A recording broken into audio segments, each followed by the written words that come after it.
taking kittens on to someone else that doesn't, require quite that level of intervention, Yeah, and okay. experience. And so that our bottle feeders can be free and available to take more bottled kittens, because that is the most vulnerable, and by that I mean likely to be killed population in public shelters. This episode of Grounded in Maine is sponsored by ESG Review. ESG Review magazine is published quarterly in February, May, August, and November, and is available for free in print and digital formats. ESG Review is devoted to environmental, social, and governance strategies, technologies, and investments. ESGreview.net is updated every Wednesday with 8 new stories and is home to feature articles, news items, and more.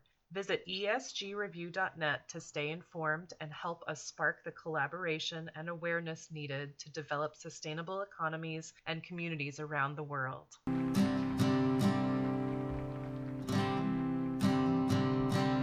There's a place where there's no trouble, no more pain, no more struggle.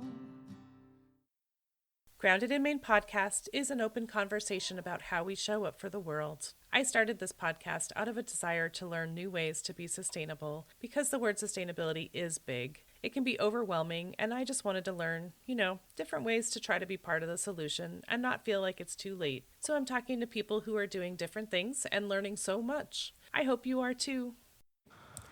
Hi there. Thank you so much for listening to Grounded in Maine today. My name is Amy. My guest today is Deborah Felin Magaldi, and she is coming to us from Helen Sanders' Cat Paws.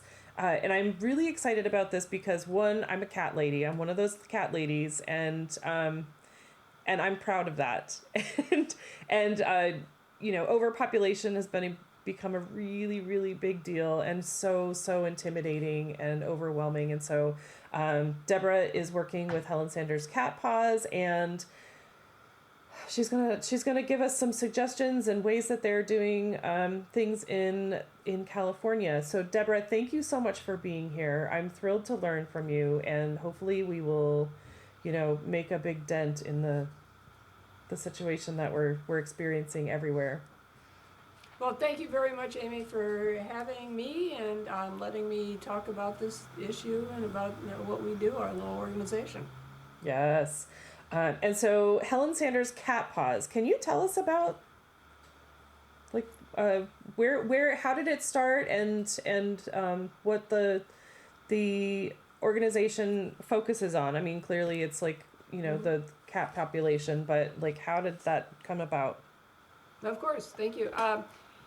Back in the 70s, 80s, 90s, there was a lady named Helen Sanders, predictably, and she was doing what we now know as TNR, trap, neuter, return, or trap, neuter, vaccinate, return.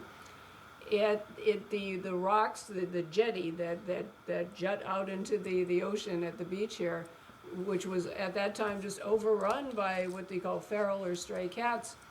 And she was single-handedly, and with the help of a few other people, trapping them, getting them vaccinated, and spayed and neutered at her own expense, and putting them back, and caring for the colony, bringing them food every night.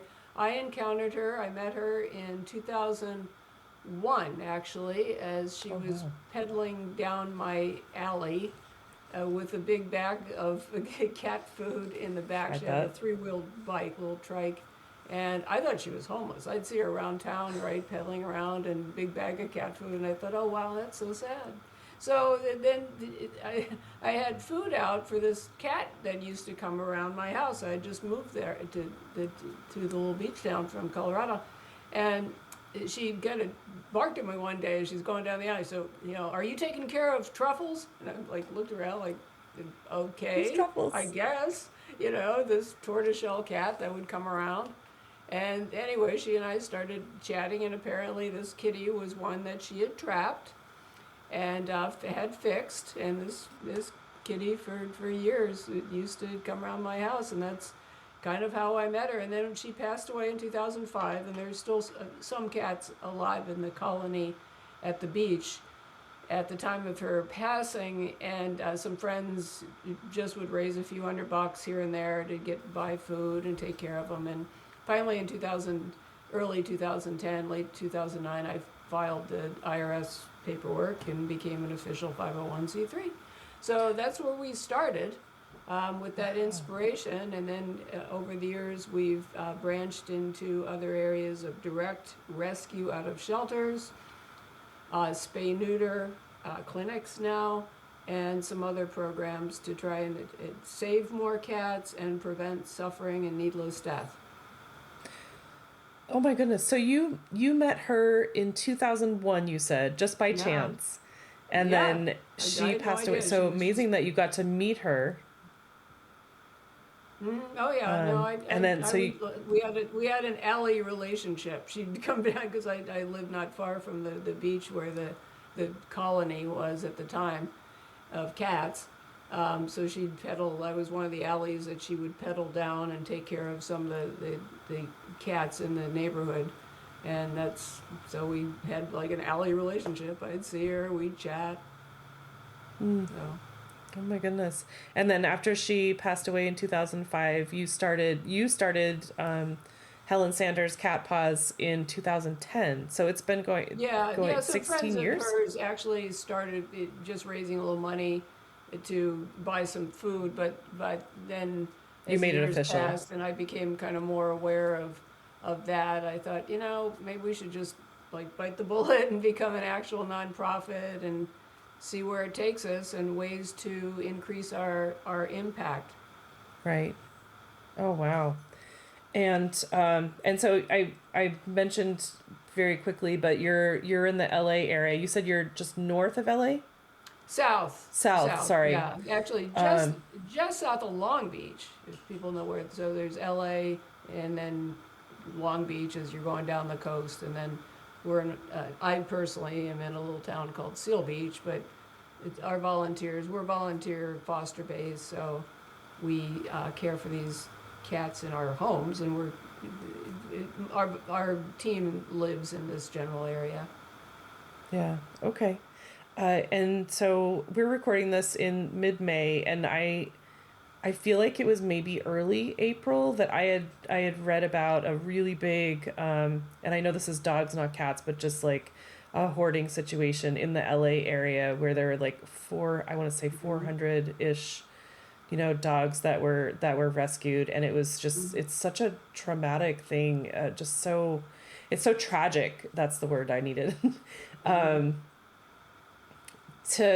And I, as someone from, at that time I was in Virginia, and just like, I feel so helpless. And I'm sure, even people in the LA area must have felt that as well. Like, what are we supposed to do with 400 extra dogs? And the same thing happens with cats. I'm very sure of that. And so I'm curious, what exactly you guys do at Helen Sanders Cat Paws. I mean, you have a few different things that you're doing as an organization. So can you touch on those things a little bit? Of course, and there were some cats involved in that. I'm aware of it. I wasn't directly involved in it, but I saw it online and whatnot. It was north of LA, dogs and cats. Unfortunately, it does happen. And, yes, so we have several programs to address as best we can. Sure. The full circle of cat rescue. So what that means is we go into shelters, and in shelter we work closely with our public shelter partners to try and take out those cats and kittens that we can, that are or may be at risk of not getting out alive. So we take them out. We are foster based, which means that we do not have our own facility. It means that people are caring for these cats and kittens in their own homes. They usually, almost always, have medical issues. That's usually why they are at risk, because medical issues are usually beyond Ditched. the Right. scope or capacity of a shelter to manage effectively. Yeah. And sometimes these medical issues can be quite simple. They can be basically a cold, Yeah. what's an upper respiratory infection, which is super common, eye infection, super common. That maybe a week of antibiotics will knock out, but it can be sadly a death sentence in a public shelter. Sometimes they're not so simple. Sometimes they're broken bones or chronic illnesses or medical anomalies that cost us thousands of dollars to try and sort out. Right. So but the cats we take generally have medical issues. That's often why they need to be rescued. So we have a pretty hefty veterinary bill every year. It's well into six figures. I believe it. So that's one program. We get them out, we get them fixed up as best we can, whatever that looks like in terms of medical care. We get them adopted into adoptive homes, and that's our fostering. We have an adoption center at a local PetSmart. We've got some wonderful volunteers that take care of the cats at the adoption center as they are awaiting adopters. The other program that we have to back up from the shelter intake is spay neuter to try and get ahead of the problem. Yes, please. We started with a spay neuter trailer in mid 2023, a beautiful surgically equipped, specially built trailer. And then from there, we leased a space. So we actually have a clinic now that we've been using for about a year now. And low and usually no cost. We have some fabulous partnerships with other local organizations that are providing subsidy to the public or to us to apply to the public. So it's often no cost. Spay and neuter for both community cats, which means the free roaming, nobody really owns them kind of cats, and also for owned cats, for people's own cats, because it's sometimes if a normal clinic will charge $300, $400, $500 to get the cat fixed, which is prohibitive Right. for a lot of people, especially now, when Absolutely. everything is so much more expensive just to live and drive to work. So we're providing that, and we also have what's called our DIY kitten kit program, which we've had for about 10 years, where we put together a shoebox size kit of formula, bottles, some probiotics and supplements, a kitten care guide. We give it to shelters to give to people that bring in, say, hey, look, I found kittens, I found a litter of kittens, I found a kitten. And the shelter says, if that kitten's not eating on its own, that kitten's not going to live past today. Right. When And we stay close, here. There's not and really the anyone. End of day will be end of kitten. But Right. if you want to take this kit and take the kit and the kitten and take care of that kitten for a couple weeks until that kitten is eating on its own, and then maybe we can bring it back when we can manage the kitten easier, Right. then that's what that kit is for, to engage the public, to be part of saving those kittens that otherwise would lose their lives. Oof. Yeah. I would be curious to know, I mean, do you have, it's probably on the website and I did not notice that, but, like a list of, I know you said like bottles and formula. I've never raised a kitten, so I don't know what that's like, but, just to, and then the instructions, do you have the instructions on the website as well so that someone can? Yeah, actually that is all on the website. We have a list Okay. of what goes into the kits, and Great. then we actually have another page under resources called Help I Found a Cat, Oh, good. which is kind of a Yeah. multiple times a day problem, and a call and email that we get, right? Right. Help, I found a cat. Yeah. And that has links to various resources, and it also does have a kitten care guide that people can download. Great. Okay. I feel like that might be a fun activity to do, maybe with kids or in your own neighborhood, to get this ready. Just because we know that it happens. I think that these are amazing things, and I know, this might be, it might seem a little bit out of the ordinary for the topics for Grounded in Maine, but I am fine with that because Okay. it is such a problem. It's such a problem. And I mean, even just today, I mean, you were talking about how a lot of the kittens and cats that need fostering have medical issues. I just saw today that I think it's Emily's foster cats or something like that on Instagram. She just took in a litter of kittens that all are missing a foot. It's not the same No. foot, but they're all missing a foot. And I'm like, oh, wow. Like, those kittens will never know that they're disabled. Yeah. But it's just, it takes a little bit of teaching them to be more independent, I assume. Yeah, that's an interesting. We've encountered that. Usually not the whole litter, but what causes that? Just kind of a quick segue is that the umbilical cord. I mean, they're so small. They're really like big Oh, mice when they're born. yeah. And the umbilical cord, it can get wrapped around a limb, Just cut and off which the circulation. obviously cuts off the blood flow, and the limb becomes necrotic. That's often how that happens. Right. Of course. Okay. And so I do have I have lots of questions because I really I wanted to use this information to spread it and cut down on the hoarding and the overwhelm of kittens and dogs and stuff like that. So I just want to use this information to better our communities. So accessible spay and neuter, like how do we make that happen? Because like you were saying, sometimes it's $300 to $400, and that's so. Is it typically sponsored, or is it like a town or city ordinance or something like that? Well, it varies.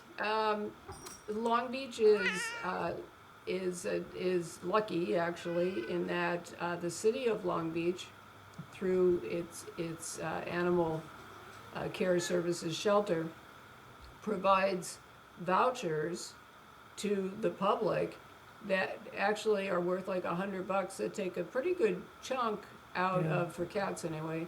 I'm not sure I'm not sure what it is for dogs, but for cats, that take a pretty good chunk out of the cost of it.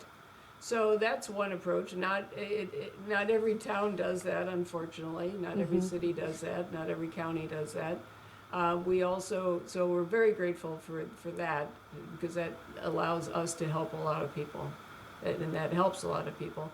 We also have private partnerships with other nonprofit organizations that subsidize us, that subsidize us or the people. And again, they come in. It's handled in different ways, but we've formed those alliances. But it varies a lot by region. I mean, it's kind of hit and miss. And some people may need to do some research online and just put in spay neuter, low cost spay neuter near me, right? Right. And just see what may be available, and then they may need to do a little bit of digging.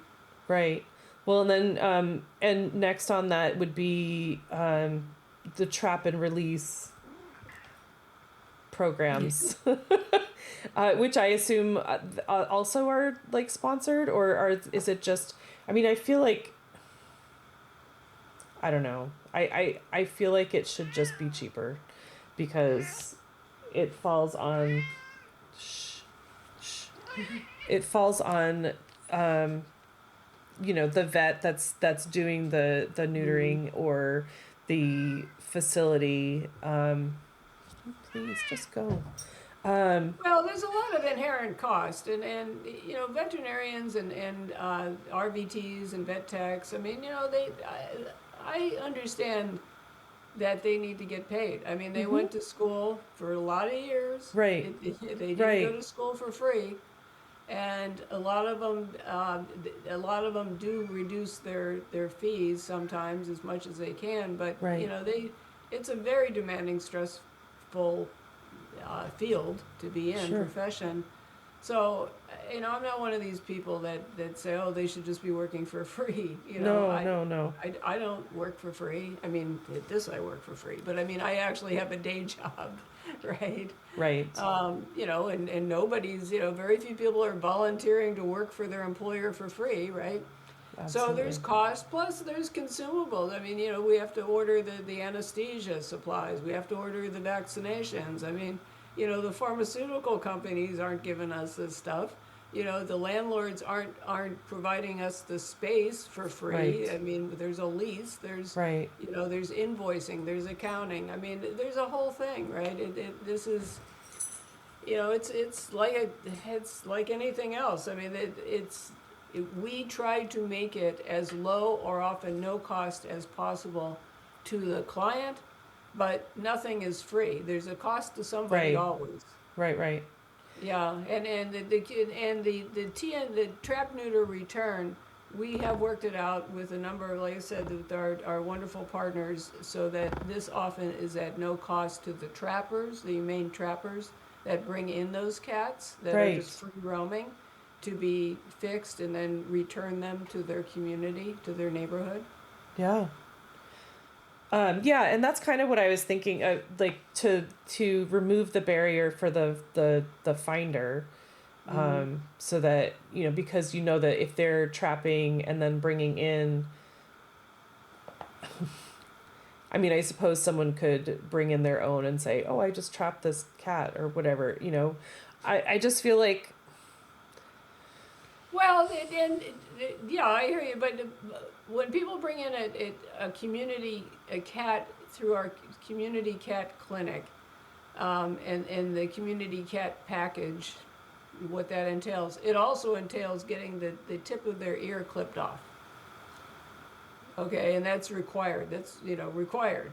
So a lot of people don't want the tip of their own cat's ear cut off. So that sort of by that actually kind of cuts down on the people that are doing, bringing in cats and saying that they're free roaming. And to be honest, our own cat clinics are very low cost also. So, and sometimes again, no cost even, depending on some of the financial aid that people can get from organizations. yeah. Okay. So how can we incorporate this into other areas? I mean, is there like a sort of a template, like something written up that you can suggest to your, town, city, or your vet clinic or something like I just feel like I think it's wonderful that you guys have this in LA, but the problem is not just there, of course. But like, I'm just wondering if there are similar programs that you're aware of, or, how we can use this information to work things out in other areas. And I know that you have partners and sponsors and stuff like that. And so, someone in different areas would need to go and get that. Well, it takes time, and there are other organizations doing this all over the country. I mean, I see online, places in different states, free or low cost spay neuter clinics. So people are we didn't invent this strategy. I mean, No, so, I'm sure. I mean, I'm just wondering if there's an area that does not have that. Is there like a cheat sheet so that someone can, get something like this started that you're aware of? It takes a non-profit organization or group of people that want to do it, first of all. I mean, it's like most things, it starts with the desire to do it, to do something. There are numerous resources online about how to start a low-cost spay-neuter operation. Again, it takes a group of people, with the desire to do it. That's always how it starts. Right. And once they have the desire to do it, then it just takes some hard work and fundraising, going out, talking to businesses, setting themselves up as a 501c3 so that people will donate, saying this is what we want to do and this is how much it's going to cost us, and trying to get grants, trying to get donations, trying to get sponsors. Yeah, unfortunately there's no, kind of like magic recipe for it, right? Right. It's a lot of work, it's a lot of planning, it's a lot of people spending their own time, usually their own money, to get this program going, and then building those partnerships from there. I mean, we've been around 16 years.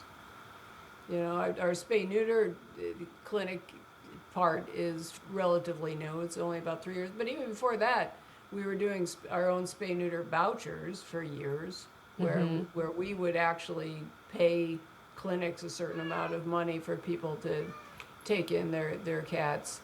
But then during COVID, especially, veterinarians and clinic appointments just became so difficult to get and became more expensive that we finally bit the bullet and decided to kind of vertically integrate the function and become our own clinic, as it were. That's amazing.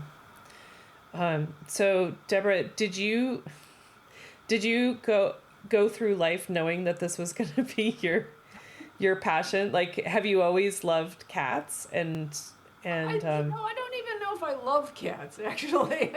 Even now, do I love cats?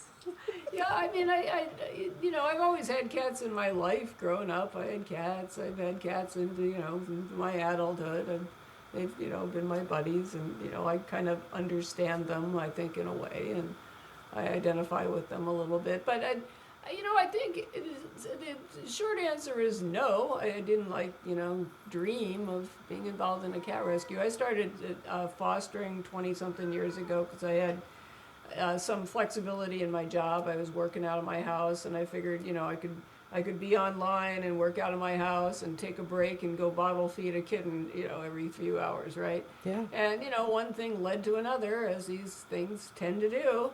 And the next thing you know, right? And I don't know that it takes an advanced degree in psychology to understand why, for me, the plight of someone born helpless and unwanted shouldn't be a death sentence. That they have no one, these kittens, that are brought in without the mom, and as happens every hour of every day in shelters, and especially in this part of the country, and they have no one to speak for them. And they need help. They need everything. Yeah. So, you know more, you do more. Right. So I am curious, you said you started fostering 20-something years ago. What's your biggest number at one time of Well, critters one that you time I fostered? accidentally came home with 29 cats. Okay, that's a big number. It's not quite as bad as it sounds. This was a long time ago. I went to a shelter, and I was picking up 2 moms with kittens, and one had 4 kittens, one had 5 kittens, and they were all going to be euthanized. So I picked those up from the shelter, and while I'm waiting there, I think can't remember the math, but it seems like it's 29. But anyway, so while I'm waiting there for them to bring out the 2 moms with their respective kittens, another one of the shelter workers says, "Do you take bottle babies?" And what that means is kittens not yet eating on their own. And I said, "I don't know. Yeah, I mean, we do, but I don't know if I've got it." I said, "Why?" So he said, "Well, because we just had 16 of them dropped off." Oh my gosh, ranging in age 16. from 1 week to 2 weeks. That's That's helpless. Still an age where Yeah. you have to feed them every few hours. And I said, "Okay, well, how long do I have to figure this out and see if I can line up some?" They said, "Well, we're gonna euthanize them after lunch." It was 11 o'clock, right? So I'm sitting in the shelter and I'm wildly making calls. And anyway, long story endless, the 2 moms and their respective litters and the 16 1 to 2 week old kittens all piled into the car with me, and I drove back to my house and then started, Feeding calling around instantly. and doling them out to people, and Good.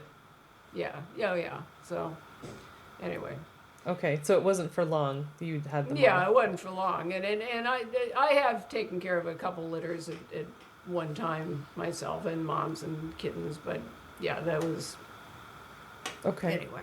Okay. I have more questions. Yes. I have never fostered. I have right now a very reactive dog, and I love her to death, and she's so good with my cats, but I don't want, I don't want her to bite anyone. So I'm just curious, when people foster, is it typically until they get adopted? Because I've seen some like posts looking for help for, just a few days or so. Like, is it typically until they're adopted? And if it's a Well, it shorter time, varies. it's special. Yeah, it varies. It varies on this.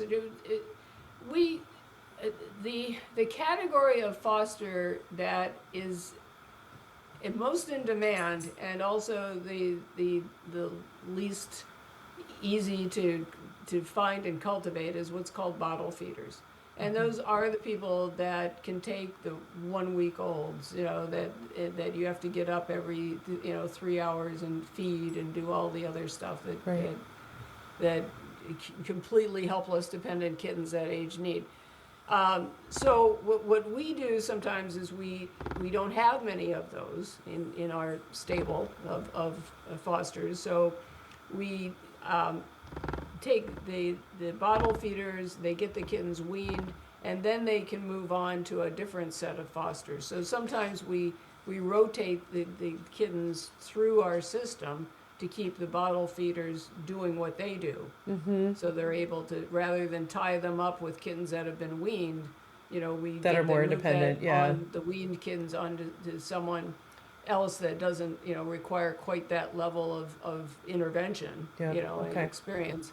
And so that our bottle feeders can be free and available to take more bottled kittens, because that is the most vulnerable, and by that I mean likely to be killed population in public shelters, Oh, are the gosh. kittens, under really 4 weeks old, Yeah. that Oh, aren't yet gosh. eating on their own. Right. Oh, man, that's so sad. Okay, and then another question that has been sort of rolling around in my head since I learned about you is, so trap and return, or trap and release is how I've known it, but like, is that if someone traps a stray cat and then they get spayed and vaccinated or whatever, like however that works, is it are they always released, or are sometimes they kept and fostered, or does that make sense? Yeah, I no, just feel like, absolutely.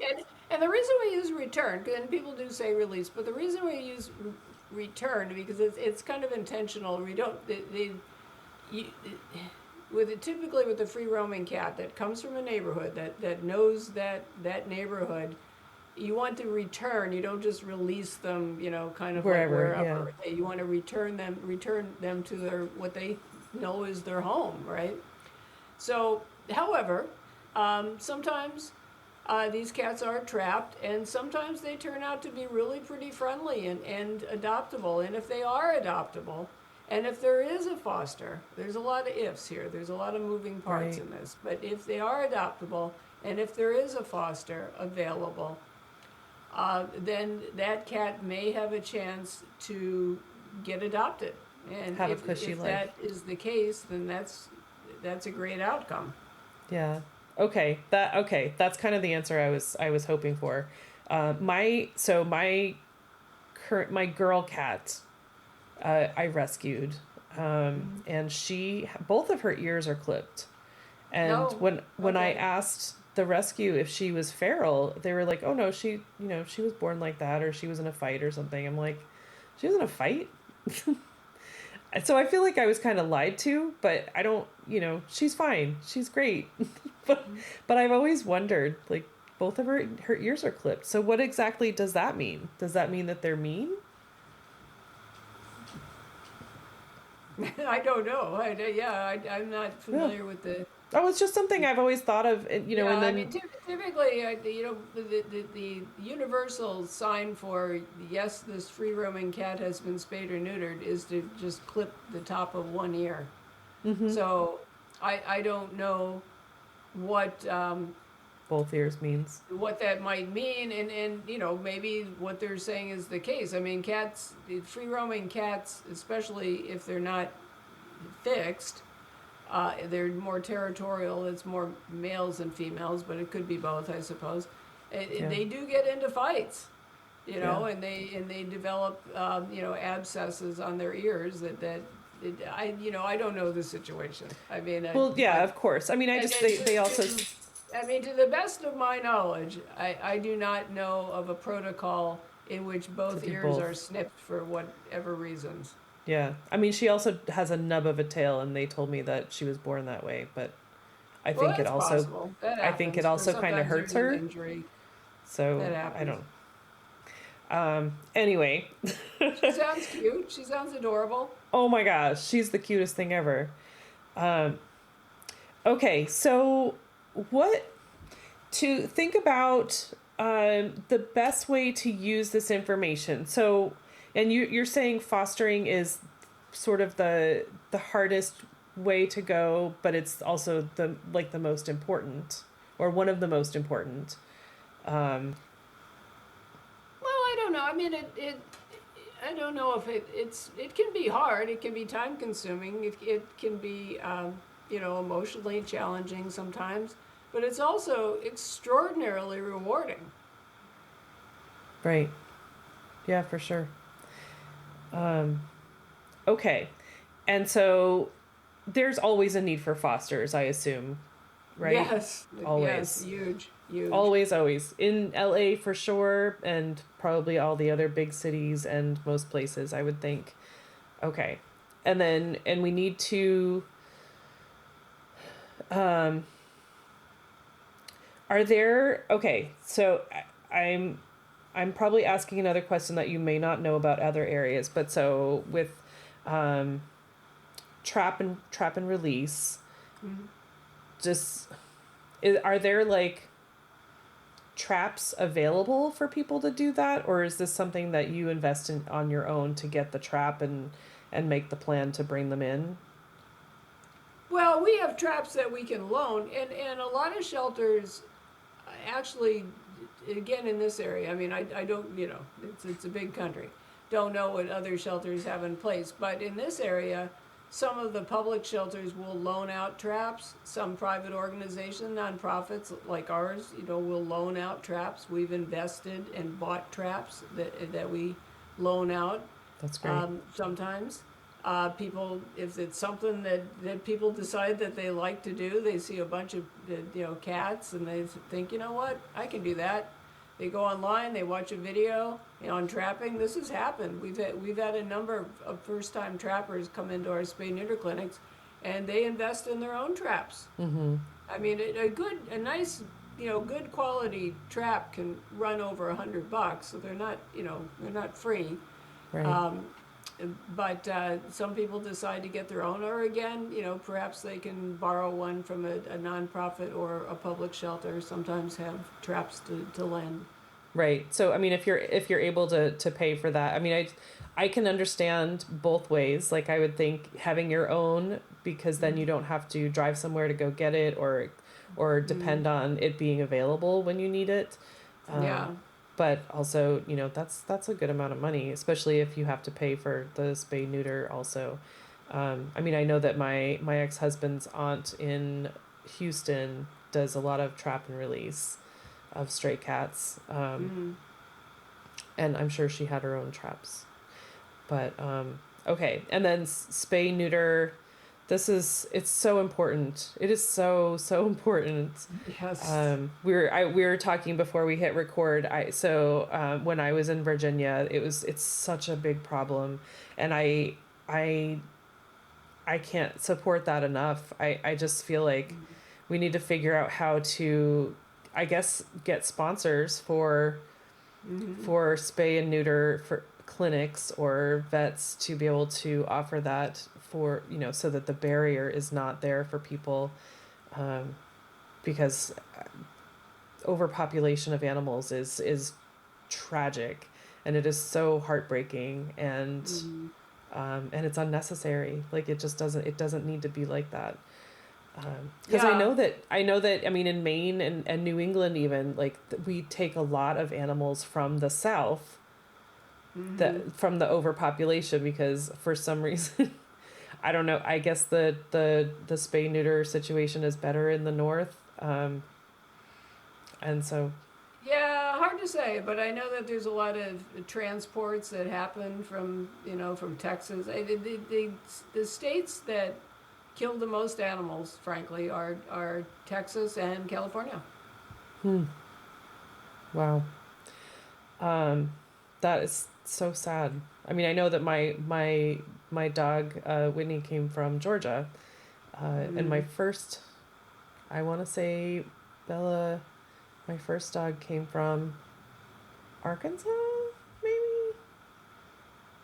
Anyway, I it's just they for some reason in the north it's not as big of an issue. Although I think it's okay. So the question that I have left, I think, is so education. Like how can we spread this information other than podcasts, but like how do we encourage people to learn about this and be part of it? Well, I mean, this is a good start. Just getting out there and using, every platform that Scream it from the any rooftops. of us have. Yeah. I mean, the good news, I guess, about social media and technology these days is that, everyone can have a voice. Right. Yeah. You can reach more people. Yeah, to reach more people and just say,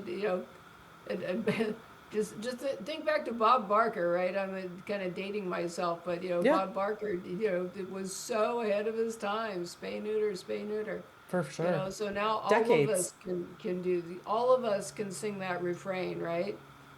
For sure. Yeah. Yeah.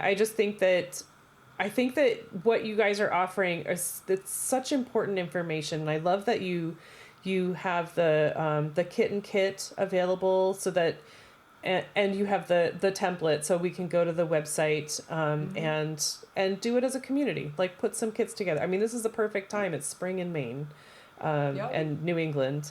So this is a perfect time. And then, it really doesn't even have to be like a rescue group per se. I mean, this could be like a high school project. yeah, Put absolutely. together, kits, and it can be a Rotary Club or whatever the local organizations are, and say, Yeah. hey, if you find kittens and you want to take care of them, here's we can provide you with a kit. So it doesn't even have to be all that formal of a thing. Right. I mean, I know you said the kit that fits in your hand and saves a life. that pretty much says it all. But I love that you also offer the instructions. Yeah, and like one of our many little taglines is, a couple weeks of your life might mean a kitten gets to have one. Yeah. Oh gosh. And can you also, I mean, this may just be another part of this, but you had said equipping communities makes everyone a first responder. And so I'm guessing that goes along with like the kitten kit and like understanding how to do this, like that makes it empowers you to be able to help in these situations. But if it's different, please just let me know that.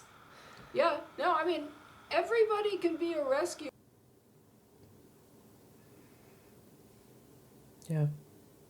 And that's one life saved. That's, yeah.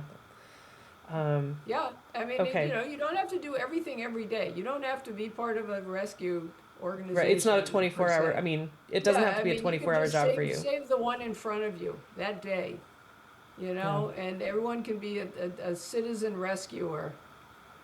Oh, I like that. Okay. And so another thing that you said was communities have to stop the cycle.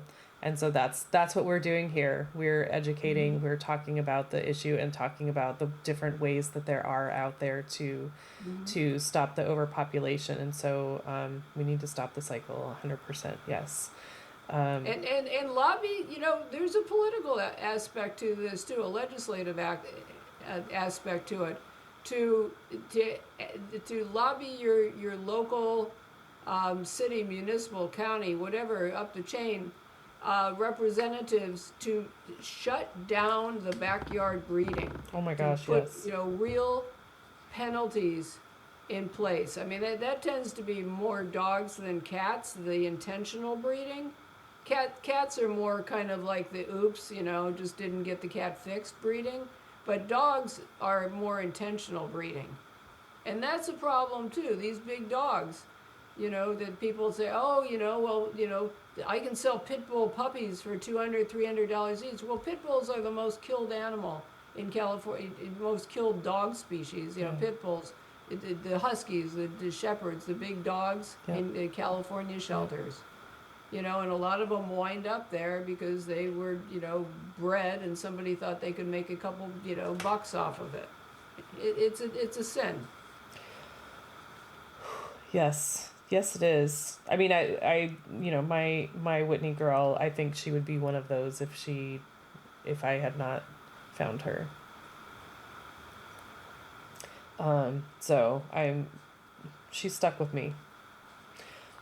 So lobby the local municipalities about ending backyard breeding. Yes, please.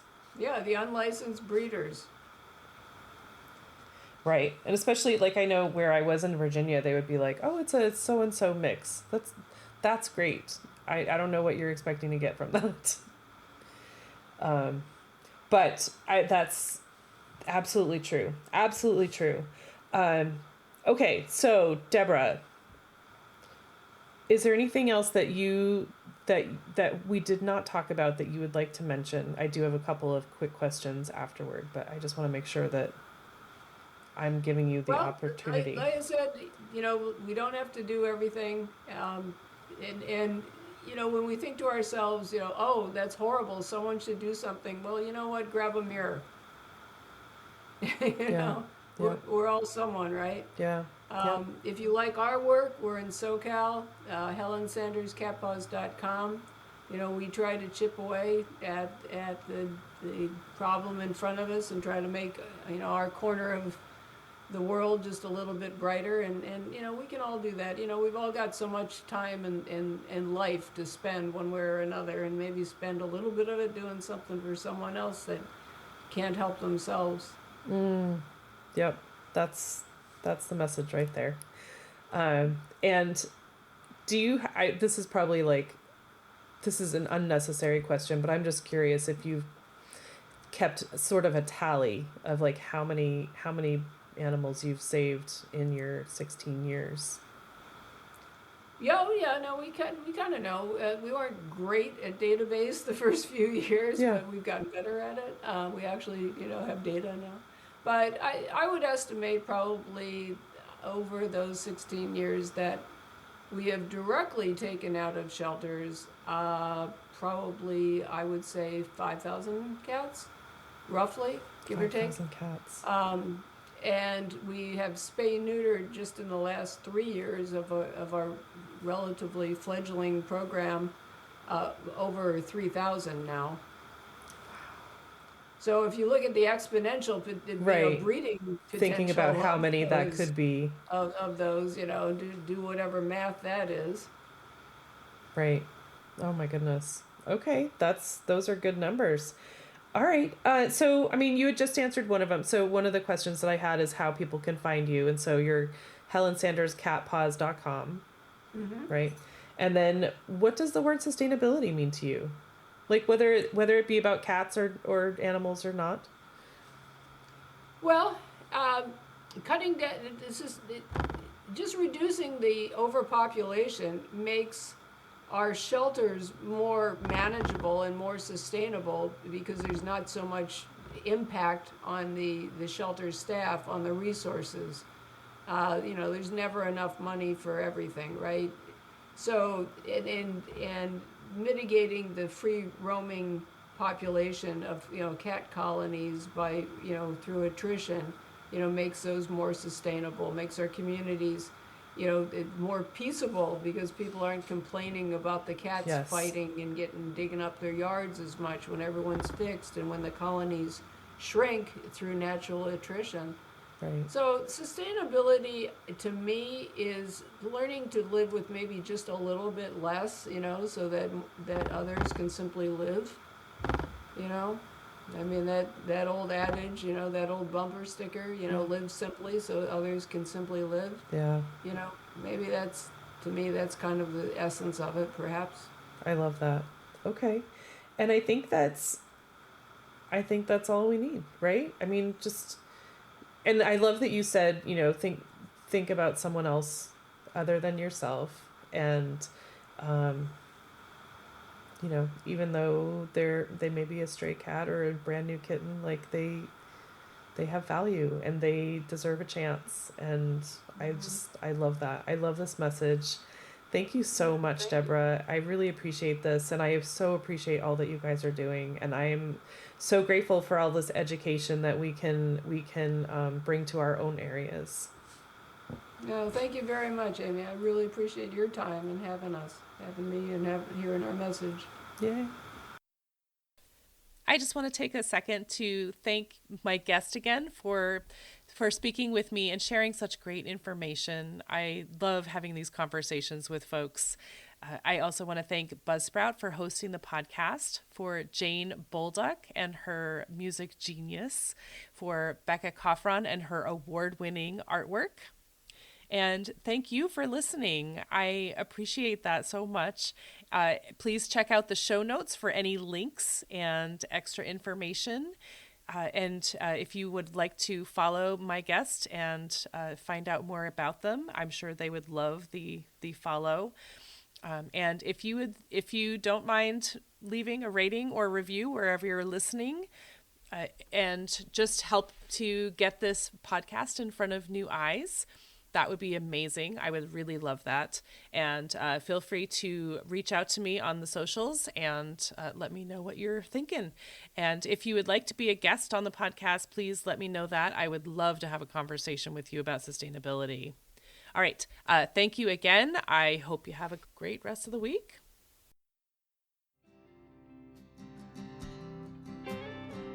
There'll come a day, my mama told me, when I find love to have and hold me, a heart that's strong and so sincere. Just tell me, how do I get there from here? Oh, tell me, how do I get there from here? 'Cause here and now I'm so far down that mercy's bound to find me.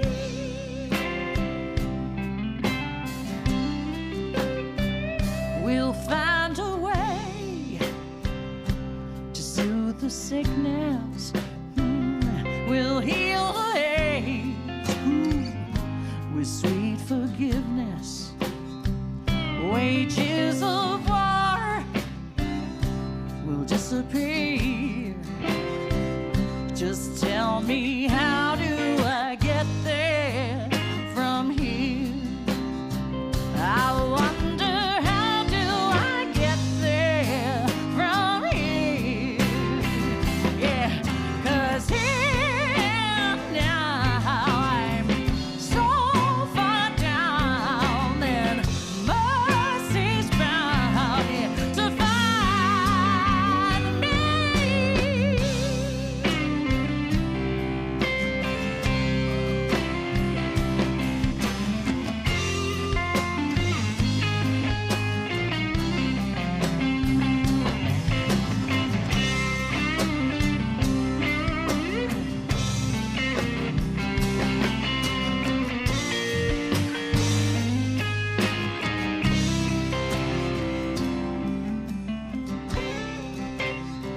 when that state of grace has finally found me, well, there'll be music, ooh, and good friends around me, yeah.